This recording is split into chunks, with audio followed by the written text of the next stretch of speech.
혹시 기억하실지 모르겠지만 지난주에 제가 성도의 능력은 부르짖음에 있다라는 말씀을 드렸습니다.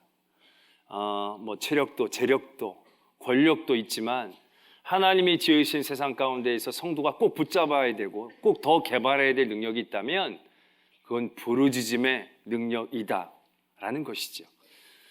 결국 일을 하는 건 저희가 하는 게 아닙니다. 저희가 해봤자 얼마나 많은 일들을 할 수 있겠습니까? 저희들의 지혜가 있어봐야 얼마나 많은 일들을 깨달아 나갈 수가 있겠습니까? 저희들이 힘이 있어야 얼마나 할 수가 있겠습니까? 일을 이루시는 분은 하나님이시고요. 그 하나님이 일을 이루시는 분이시기 때문에 우리에게 필요한 건 정작 우리가 직접 무엇인가를 할 수 있는 능력이라기보다는 그 하나님 앞에 부르짖을 수 있는 능력, 그것이 우리 성도들의 가장 위대한 능력이고 꼭 있어야 될 능력이다라는 말씀 드렸습니다. 성경 가운데서도 보면 하나님의 많은 사람들이 그 하나님 앞에 부르짖음으로 은혜를 입게 되어지지요. 그들의 모든 문제와 고통 가운데에서 그들이 부르짖을 때에 하나님이 긍휼을 베풀어 주시고 사람을 보내주셔서 건져주시고 하나님의 놀라운 일들을 그에게 이루어 주심을 보게 되어집니다. 부르짖는다는 건 그만큼 우리가 절박하고 긴박한 순간 가운데 있다는 것을 의미하는 것이고요. 그렇기 때문에 하나님은 더 빠르게 또 분명하게 반응해 주고 계신다는 것을 보게 되죠. 뭔가 꽉 막혔을 때 부르짖으면 하나님이 도와주시고 이끌어 주시고 그러한 수없이 많은 이야기들이 하나님의 말씀 가운데 적혀져 있고 그래서 우리들에게 부르짖자라고 도전하고 권면하고 계신다라는 것입니다.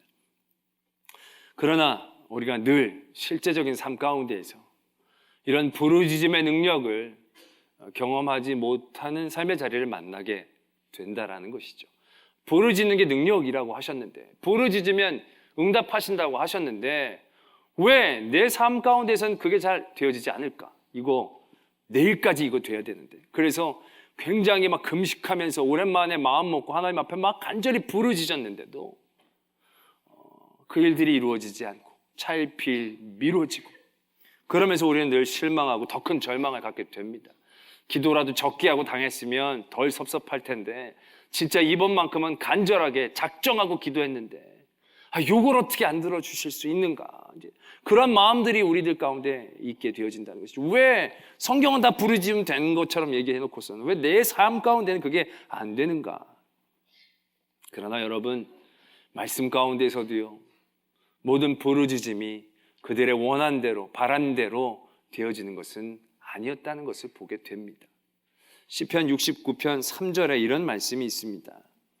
내가 부르짖음으로 피곤하여 나의 목이 마르며 나의 하나님을 바라서 나의 눈이 쇠하였나이다. 아주 안 좋은 깊은 수렁에 빠지고 물이 그에게 넘칠 때 이 시편의 기자도 부르짖었습니다. 그러니까 막 물이 넘쳐가지고 막 힘든데 그래서 막 더 힘을 내 하나님 앞에 부르짖었어요. 그랬더니 더 피곤해지기 시작했다는 거죠.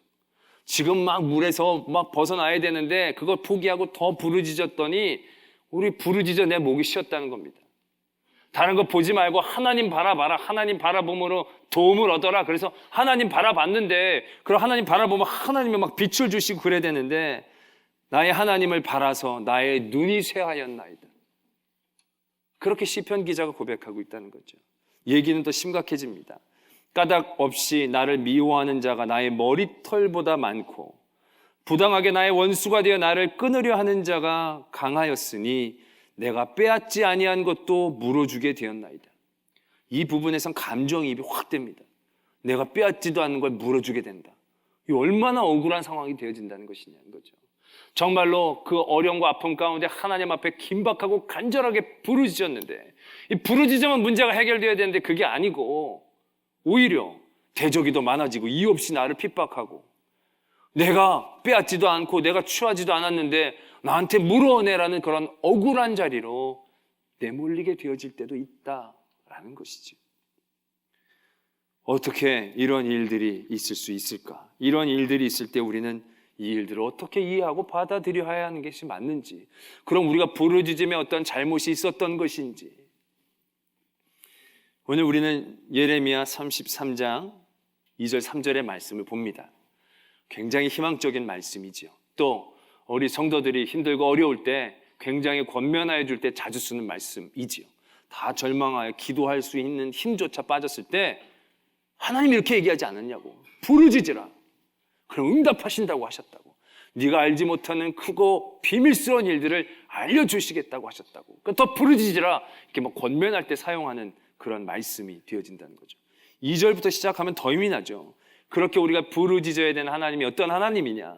일을 행하시고 그것을 만들어 성취하시는 하나님. 그 하나님께 부르짖으면 하나님이 반드시 응답해 주신다라고 지금 확언하고 계신다라는 얘기죠.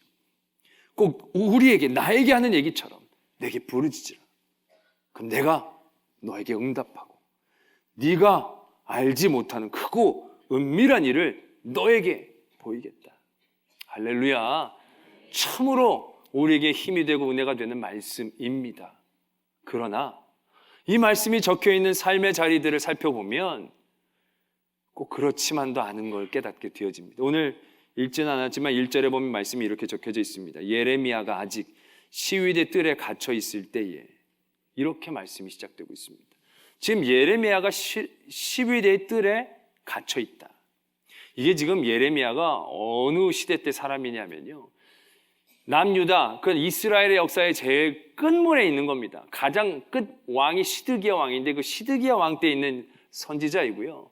그 시드기야 왕 중에서도요 제일 끝입니다. 이제는 얼마 남지 않았습니다. 그 가운데 이제 예레미야가 있다라는 것이죠. 근데 예레미야가 왜 이 시위대 뜰에 갇혀 있냐 하면요, 이스라엘 민족이 바빌론에게 공격을 당한 게 한 번이 아닙니다. 3번에 걸쳐서 예루살렘이 함락을 당합니다. 그때마다 이 바벨론은 성전의 좋은 것들을 다 뺏어가고 웬만치 쓸만한 사람들을 다 포로로 한 번씩 두 번씩 다 데려갑니다. 그러니까 벌써 2차례나 공격을 당해서 많이 핍박을 당하고 있다는 거죠. 그러니까 이 사람들에 대한, 바빌론에 대한 감정이 안 좋습니다. 이 유대인들이 원래 반골 기질이 있는 민족이다 보니까 이 바벨론에게 대하여 또 대항하려고 한다는 거죠. 그래서 아직 좀 힘이 남아있는 애굽과 연합하려고 하기도 하고 여러 군데 지금 손을 뻗어 함께 대항하려고 하는 그러한 모습을 취하고 있다는 거죠. 그래서 마지막으로 3번째로 바벨론이 이 예루살렘을 침공합니다. 침공해가지고 그 성 둘레에 토성을 쌓고요, 성벽에 토성을 쌓고 포위 작전을 펼치게 됩니다. 1년 반 동안을 그렇게 포위한다라는 것이죠. 그 성 안에 얼마나 1년 반 동안에 힘들겠습니까? 여러 가지 의견이 있죠. 그러나 다들 일사항전, 마지막 한 사람까지 싸우다 죽자 뭐 이런 얘기들로 아마 나라에선 막 사람들을 사기를 진작하느라고 애를 쓰고 있었을 것입니다. 근데 그때 하나님이 예레미야에게 말씀을 주십니다. 너 사람들에게 가서 이렇게 얘기하라는 겁니다. 끝까지 싸워라. 하나님이 지켜주신다. 이런 게 아니고요, 포기해라. 항복해라. 하나님이 바벨론을 사용하신다. 너희들 못 이긴다. 너희들 죽는다. 그냥 투항하고 항복해라. 그렇게 전하라.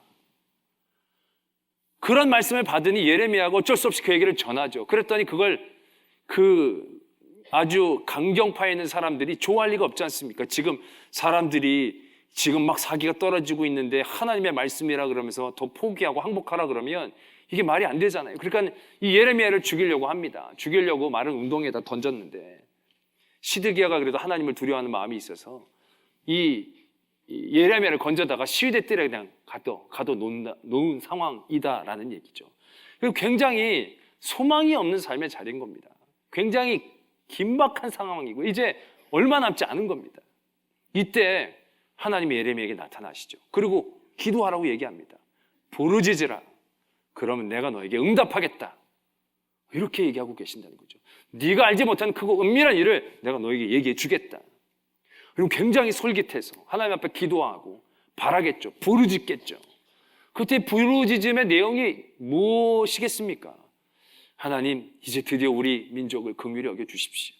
그 전에도 히스기야 왕 때 아수르가 압도적인 힘으로 점령을 하려고 왔지만 하나님이 일순간에 그들을 물리쳐준 역사도 있잖아요. 그러니까 바빌론이라고 뭐 더 강하고 덜 강하고 뭐 그게 중요하지 않은 거죠. 하나님이 하시면 할 수 있다. 그런 간절함을 가지고 하나님 앞에 기도했겠죠. 하나님, 은혜를 주시옵소서. 이 민족 긍휼히 여겨 주시옵소서.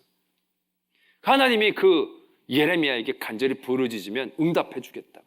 말씀하신 다음에 그 응답을 설명해 주고 계신다라는 것입니다.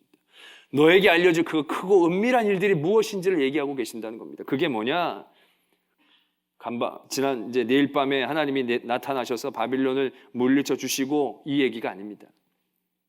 4절부터 말씀이 이렇게 되어지죠. 이스라엘의 하나님 여호와께서 말씀하시니라. 무리가 이 성읍의 가옥과 유다 왕궁을 헐어서 갈대아인의 창호와 칼을 대항하여 싸우려 하였으나 내가 나의 노여움과 분함으로 그들을 죽이고 그들의 시체로 이 성을 채우게 하였나니 이는 그들의 모든 악행으로 말미암아 나의 얼굴을 가리어 이 성을 돌아보지 아니하였음이라. 여기에서 죽이겠다고 하는 그들이요 갈대아인이 아닙니다. 그들의 집과 가옥을 헐어서 갈대아인에게 대항하려고 하는 그 유대인들을 의미하는 것입니다. 하나님이 부르짖으라고 해놓고서는, 응답하시겠다라고 해놓고선 하나님이 예레미야에게 말씀하신 응답의 방법은 그들이 원하고 바라는 것과 사뭇 다르다라는 것입니다. 너희들은 진다라는 것입니다. 너희들은 빼앗긴다라는 것이죠. 그리고 너희들은 포로로 끌려간다라는 것입니다. 그 긴박함, 지금 금방이라도 무너질 것 같은 그 예루살렘에서 절망하고 부르짖는 그 성도들의 기도에 하나님의 응답은 그러하다라는 얘기죠. 그러나 거기서 끝나지 않았죠. 그러나 보라, 내가 이 성읍을 치료하며 고쳐 낫게 하고 평안과 진실이 풍성함을 그들에게 나타낼 것이며 내가 유다의 포로와 이스라엘의 포로를 돌아오게 하여 그들을 처음과 같이 세울 것이다 라는 내 말씀까지 이어지고 있다라는 것입니다. 하나님은 예레미야에게 분명히 말씀하십니다. 부르짖으면 응답해 주겠다. 그들이 원하는 응답은 구원이고 생명이었고 삶이었을 것입니다. 그러나 하나님이 원하시는 응답은 그들이 원하는 것과 같지 않았습니다. 그리고 그들이 원하는 그 응답은 결국에는 70년 정도의 시간들을 요구하고 있다는 것을 우리는 깨닫게 되어진다는 것이죠. 하나님이 주시려고 하는 그 땅의 회복은 예레미야가 경험할 수 있는 회복은 아니었습니다. 많은 사람들이 경험하지 못할 그러한 회복이었습니다. 그러나 그것이 하나님의 응답이었고 하나님의 계획과 섭리였다라는 것이죠. 하나님은 예레미야의 부르짖음을 통하여 예레미야나 이스라엘 사람들이 원했던 제목이 이루어지는 응답이 아니고요, 예레미야의 부르짖음을 통하여 응답하시는 하나님의 뜻이 무엇인지, 그 응답이 어떻게 이루어지는지를 보게 하신다라는 것이었습니다. 그들이 원하는 건 이러한 것이 아니었지만 정작 하나님은 그들에게 더 좋은 것들로 주시기를 원하시는 하나님이시기에 하나님의 방법과 하나님의 때로 응답하여 주심을 오늘 말씀은 분명히 적고 계신다라는 것이죠. 하나님은 이 이전에도 그런 경험이 있으셨죠. 히스기야 왕 때 아까도 말씀을 드렸지만 아수르가 점령했을 때, 점령하려고 할 때 하나님이 아수르를 다 물리쳐 주셨습니다. 그래서 이 사람들이 그 하나님의 은혜를 깨닫고 감사함으로 잘 믿을 줄 알았거든요. 그 믿음이 오래 갈 줄 알았거든요. 근데 그렇지 않았습니다. 히스기야 왕, 그 다음에 므낫세 왕이 나라를 다 말아먹었습니다. 온갖 잣단 일들을 다 저지르면서 하나님을 떠나는 일들을 했다는 거죠. 그때 구원해 주신 그 은혜를 깨닫지 못하고 지금 똑같은 그런 삶의 자리에서 사람들은 또 그 히스기야 때의 영광과 하나님의 은혜를 바라겠죠. 그래서 그들을 또 구원해 주었다면 그들은 그 다음에 하나님의 은혜에 감사하며 감격하며 평생 하나님 앞에 부르짖는 믿음을 가지고 살 수 있었겠습니까? 하나님은 알고 계셨다라는 것이죠. 하나님의 계획은 그들이 점령당하는 것이었습니다. 그들이 꼭 잃어서는 안 되는 그 성전의 모든 기물들을 다 빼앗기는 것이었습니다. 이 이후에 결국은 시드기야가 참다 못해 성벽을 뚫고 시드기야가 먼저 바깥으로 도망갑니다. 그러다 잡히고 눈이 뽑히고 바벨론으로 끌려가고요, 예루살렘의 모든 성벽이 완전히 허물어지게 됩니다. 성전이 완전히 허물게 되어지고요, 모든 사람들이 끌려가게 되어지고 쓸모없는 사람들만 예루살렘에 남겨지게 되어지는 그 폐와 같은 일들이 일어납니다. 그래서 하나님은 그들을 바벨론으로 포로로 데려가 가시지만 거기서 70년 동안 그들이 포로의 세월을 보냈지만 그들의 신앙은요, 그 바벨론 70년의 시간을 통하여 더욱더 연단되어지고 더욱더 순전해지고 하나님 앞에 온전한 믿음의 민족으로 다시금 자리 잡게 되어진다는 것을 그들의 역사를 통해서도 우리가 볼 수 있다라는 것이죠. 하나님의 응답은 이러한 것임을 깨닫는 것. 그것이 우리가 부르짖음의 기도를 통하여 분명히 깨닫고 가져야 되어지는 마음의 생각이다라는 것입니다. 우리는 늘 부르짖을 때 보면 긴박하죠. 내가 원하는 그 목적, 내가 원하는 그 방법들에 우리의 눈이 꽂히게 되어지죠. 이렇게 꼭 해주셔야 됩니다. 이거 안 되면 하나님 영광 가립니다. 이거 이러면 정말 안 됩니다. 막 우리는 하나님 앞에 막 그렇게 얘기하죠. 그러다가 하나님이 빼앗겨서는 안 되는 것들을 빼앗아 가십니다. 이뤄서는 안 된다라고 생각했더니 하나님이 잃게 하십니다. 어떻게 이런 일이 있을 수 있는가? 우리는 그 사람이 살아야지만, 이것이 꼭 우리에게 있어야 되지만 하나님의 일들이 생각되어진다라고 생각을 하게 됩니다. 그래서 하나님이 우리를 버렸다, 우리와 함께 하시지 않는다, 그런 생각들을 쉽게 떠올리게 되어지지요. 그러나 하나님은 그때도 분명히 응답하고 계신다는 것입니다. 하나님은 그때에도 역사하여 주시고 더 귀하고 놀라운 하나님의 법칙과 하나님의 계획과 하나님의 분량의 일들을 진행하고 계심을 우리가 볼 수 있어야 한다는 것이죠. 때문에 우리는 부르짖음의 자리에서요, 늘 우리가 원하는 답이 있지요. 그러나 그 답을 가지고 기도할지라도 우리의 부르짖음의 기도는 조금 더 시야를 넓게 가져갈 수 있어야 한다는 것이죠. 내가 원하는 것들을 얻기 위한 기도의 중심이 아니라 그것을 주실 수 있는 하나님을 바라볼 수 있는 중심으로 우리의 기도가 옮겨져야 한다는 것입니다. 나의 간절함으로 기도를 시작했지만 그 간절함을 채우시는 하나님을 향한 간절함으로 우리의 부르짖음의 기도가 더 넓어질 수 있어야 한다는 것이죠. 다윗이 밧세바와의 잘못을 통해서 애를 낳죠.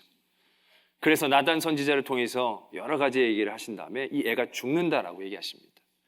그리고 나단 선지자가 돌아가고 나서 이 애가 병에 걸렸습니다. 그때부터 다윗이 기도하기 시작합니다. 7일 동안을 밤낮으로 금식하며 하나님 앞에 간절히 기도합니다. 아마 그렇게 기도했겠죠. 하나님, 애가 무슨 잘못이 있겠습니까? 내가 지은 잘못인데 하나님, 차라리 나를 어떻게 하시지? 얘를 데려가시는 건 아니지 않습니까? 하나님, 얘를 이렇게 하시면 안 됩니다. 그러한 간절함의 기도를 드렸을 겁니다. 7일 동안이나. 근데 그 아이가 그냥 죽었습니다. 그렇게 기도를 하고 나서 아이가 죽은 소식을 듣고 나면 그 마음의 절망감이 얼마나 심하겠습니까? 그 아이가 죽었다는 절망감도 있지만 내가 하나님 앞에 이렇게 간절히 기도했는데 하나님이 들어주시지 않았다라는 절망감, 죄 가운데 있는데 지금도 오히려 그래서 기가 죽어 있는데, 그래서 하나님이 내 기도까지 들어주시지 않으면 이제 하나님이 나를 완전히 버리셨나 보다, 내가 이렇게 큰 죄를 져서 이제 하나님이 나의 음성을 듣지 않으시나 보다, 아마 하나님이 나를 향한 계획이 이제 끝인가 보다, 그런 깊은 영적인 절망감 가운데 빠지게 쉬었을 것입니다. 밧세바를 보면 미워 죽겠고 괜히 나타나가지고 내 삶을 이렇게 만들었냐고 그렇게 탓하기 쉬울 것입니다. 다윗의 태도는 그렇지 않았습니다.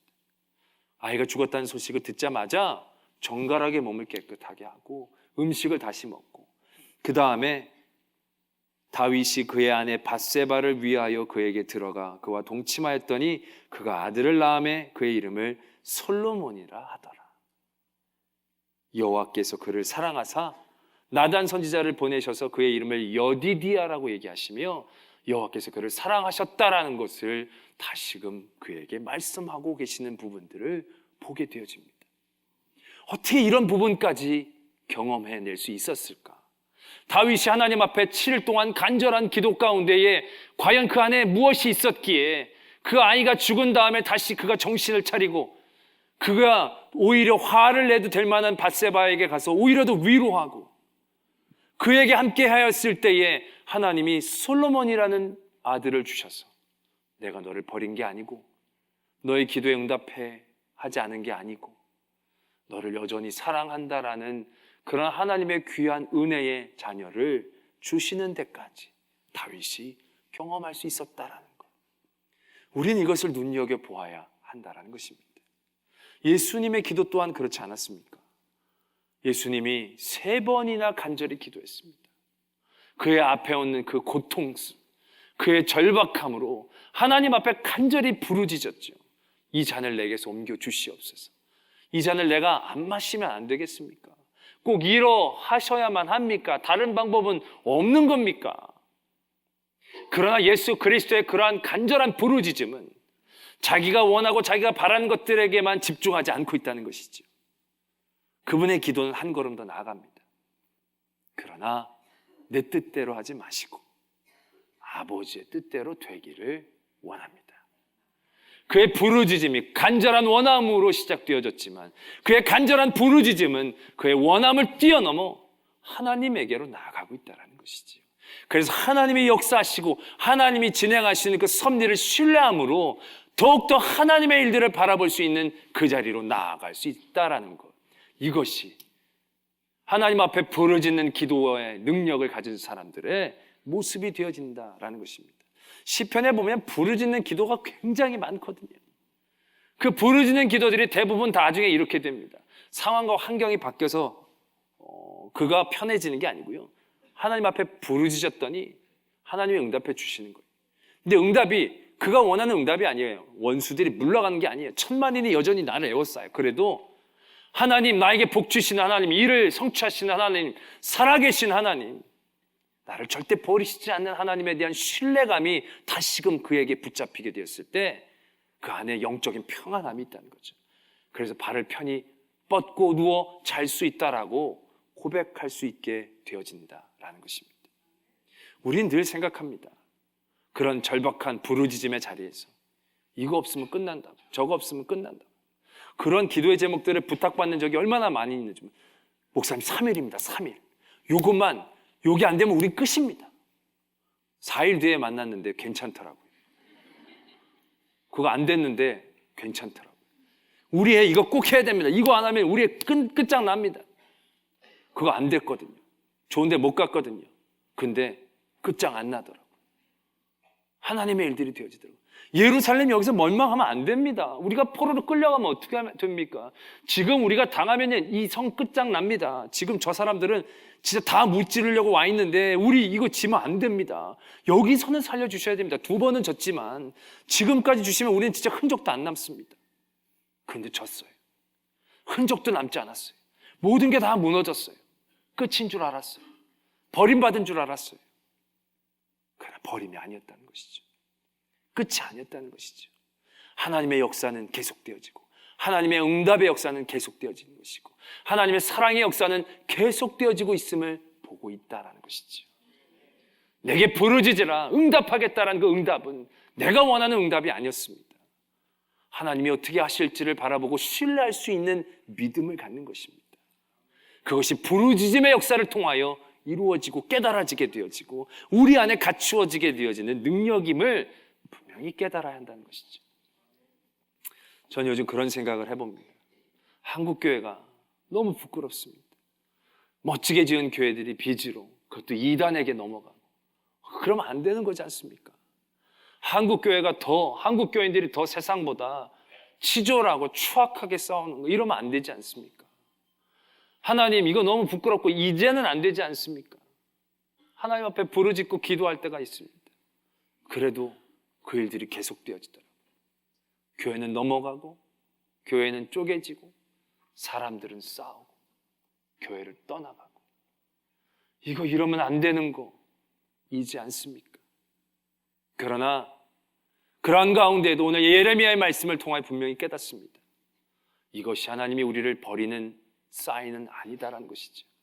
하나님이 한국교회를 포기하신 것을 의미하는 건 아니다라는 것입니다.